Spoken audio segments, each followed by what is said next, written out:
भर में लोगों से कहना चाहता हूं, कम मेक इन इंडिया।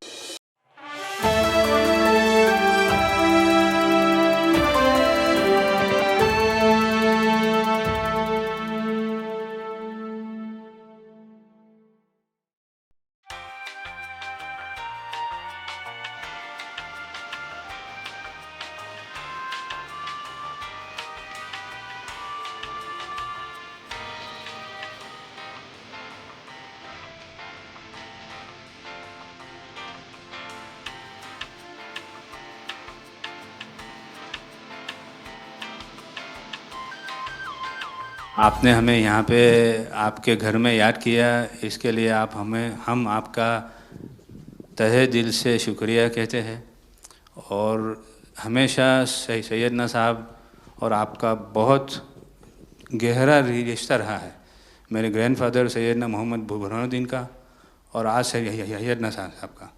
और जो आपने अभी वक़्फ़ बिल का जो पास हुआ है, उनमें हम माइनॉरिटी विद इन माइनॉरिटी है और उनमें हमें आपने जगह दी है, हमारा नाम आया है। और जो काम हुआ है हिंदुस्तान की तरक्की के लिए, आपकी ख्वाहिश है कि सबको साथ लेकर चलना है। और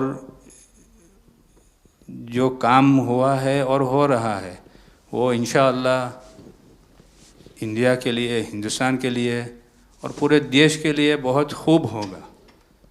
और छोटे लोगों की भी, आप भरे गिनती में छोटे हो लेकिन आपके दिल में जगह बहुत ज़्यादा है।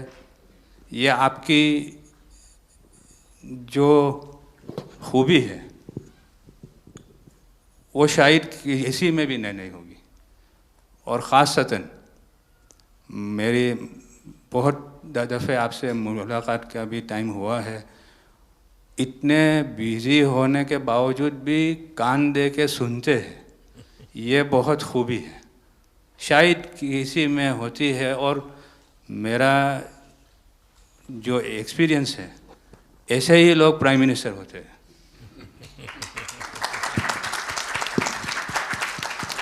साहब, वक्फ अमेंडमेंट बिल आप લઈને આવ્યા 75 વર્ષમાં પહેલી વાર આ કમ્યુનિટી, બીજા મુસ્લિમ કમ્યુનિટીને કોઈએ સાંભળ્યું છે, કોઈએ એકનોલેજ કર્યા છે।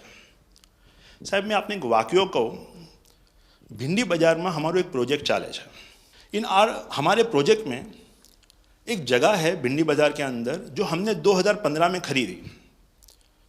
हम मालिक हैं, बहुत मेहनत से खरीदी। उस जगह को 2015 में लिया, 2019 में कोई नासिक का और अहमदाबाद का शख्स जाके बोलता ये जगह वक्फ है।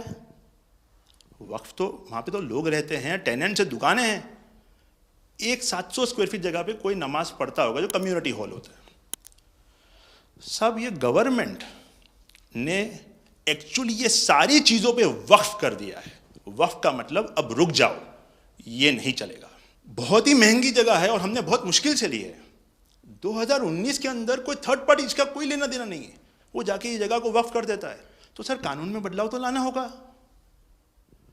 जैसे हम देखते आ रहे हैं कि गरीब महिलाएं हो, कम्युनिटी विमेन हो, ये अगर पैसा आवक हो रही है और कानून में बदलाव आ रहा है, उसका फ़ायदा कहीं ना कहीं पहुंचना चाहिए। तो ये सारे विजन जो गवर्नमेंट ने लिए हैं, दाऊदी बोहरा कम्युनिटी उसका बहुत सपोर्ट भी करती है। और आपसे बहुत शुक्रगुजार हैं हम इस चीज़ के लिए कि आपने हमें एक्नॉलेज भी किया। हमने इसके अंदर एक्सक्लूजन मांगा है कि हमको इस वक्फ एक्ट के जुरिडिक्शन में नहीं रहना, and we want to be govern by a trust act और अ सेपरेट एक्ट। जैसे मुझे साहब ने गाइड किया है कि आपने गाइड किया है, आगे का 100 साल देख के कोई भी काम करना चाहिए। हम उसी राह के ऊपर इसकी कोशिश कर रहे हैं। और मैं वापस से बहुत बहुत धन्यवाद करता हूँ आपका कि आपने ये बिल और ऐसे बहुत से कठिन बिल जो आते रहते हैं, बहुत बहुत धन्यवाद। मैं एक और चीज़ शाह साहब के द्वारा ये कहता हूँ कि सैयदना साहब की उम्र अल्लाह ताला तार रोज़े क़यामत दराज करे। उनकी मोहब्बत करनार माननीय प्रधानमंत्री जी को अल्लाह ताला सेहत में रखे, हिफाजत में रखे, लंबी आयुष दे और हमारे देश की सेवा आप करते रहिए। 1923 से हम ये गुहार गवर्नमेंट से लगा रहे हैं कि हमें एग्जेम्पशन चाहिए। जो 51st हिज होलीनेस थे, उसके बाद 52nd सैयदना साहब, और आज 53rd दाइल मुतलक सैयदना साहब वही सेम बात कर रहे हैं कि हमें एग्जेम्पशन चाहिए। 1923 में साहब जब एग्जेम्पशन मिला तो माइनॉरिटी को कंसीडर करा गया, लेकिन 100 साल बाद, जैसा गृह मंत्री जी ने उनके इंटरव्यू में पिछले सप्ताह कहा कि हमने सिर्फ माइनॉरिटी को कंसीडर नहीं किया। साहब ये जो एक्ट आया है वो प्रिवी काउंसिल क्यों लेकर आई? प्रिवी काउंसिल ने ये एक्ट इनैक्ट किया माइनॉरिटी के प्रोटेक्शन के लिए, लेकिन साहब आपने ये एक्ट इनैक्ट किया सिर्फ माइनॉरिटी के प्रोटेक्शन के लिए नहीं, बल्कि माइनॉरिटी विद इन माइनॉरिटी के लिए। तो ये उस दिशा में साहब बहुत ही बड़ा स्टेप है। It is indeed a very strong step for the way forward. Thank you very much for it sir. In India, we have always found fertile ground, a land that has welcomed our work, recognized our values, and allowed our identity to flourish. Pradhan Mantri ji, under your leadership, we distinctly feel this spirit of inclusion. The recent amendment to the Waqf legislation, in which the Dawoodi Bohra community was formally recognized for the first time in independent India's 75-year history, may have been a brief mention, but to us it was profound. It affirmed something that we have always believed. We belong to India. We belong here. It is in this spirit that we proudly say, Hindustan hamaro watan chhe. We are inspired by your leadership, by your vision for India 2047, and by the clarity with which you speak of an India that is inclusive, confident, and globally respected.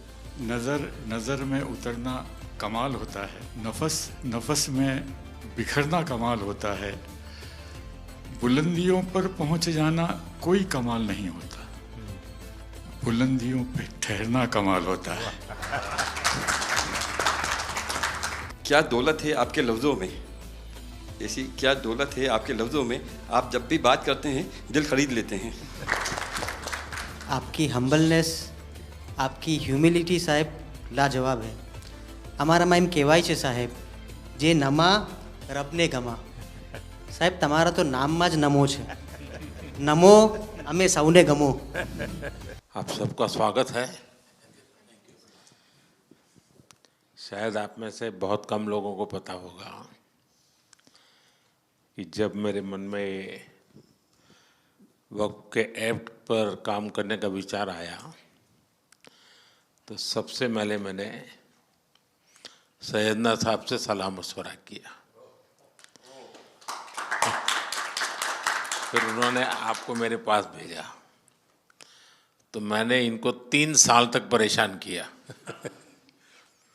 कि आप ज़रा इसको अपने तरीके से देखिए, आप अपनी लीगल एडवाइस लीजिए, मुझे ड्राफ्ट दीजिए। यानी आप कल्पना नहीं कर सकते इतना कंसल्टेशन में उन्होंने मेरा साथ दिया। आप में से जो भी जानकार लोग उनको बात कर करके ले आए, और एक एक शब्द, फुल स्टॉप, कॉमा में क्या करना चाहिए, यहाँ तक मुझे मदद मिली। ये बात मेरे लिए कोई नई नहीं थी, कैसे करना उसके लिए आपको शायद याद होगा जब आपके दादाजी सैयदना साहब, अब वो तो 1900 तो एक बार मेरे घर पे आए थे, तो फिर उसी में से बात निकली पाटन की। अब एक व्यक्ति इस वक़्फ़ के नाम पे आप लोगों के लिए वो सबसे बड़ी श्रद्धा की जगह है, उसको दबोच के बैठा हुआ। अब मैं भारी कोशिश की मैंने खुद ने, यानी मुझे मालूम था कि कितनी पीड़ा आप लोग सह रहे। एक्चुअली वक्फ का जो स्पिरिट है, आखिर ये किस चीज़ के लिए, किसके लिए, उसका अगर दुनिया को उत्तम से उत्तम कोई मॉडल दे पाएगा तो सैयदना साहब दे पाएंगे। लेकिन अब नई व्यवस्था में कानून के तहत तो दुनिया देखे, क्योंकि देखिए कल तक वक्फ के नाम पर क्या हुआ और अब देखिए कैसे हो सकता है। और जब गरीब से गरीब इंसान की दुआ मिलेगी तो उसकी ताकत अनेक गुना बढ़ जाती है जी। हमारा काम है ऐसे लोगों के हाथ में अधिकार देना, ऐसे लोगों के हाथ में व्यवस्था देना। तो इसके लिए हम इतनी बड़ी लड़ाई लड़ रहे हैं। वीडो जो है, महिलाएं हैं, उनके साथ बहुत नाइंसाफी हो रही है जी।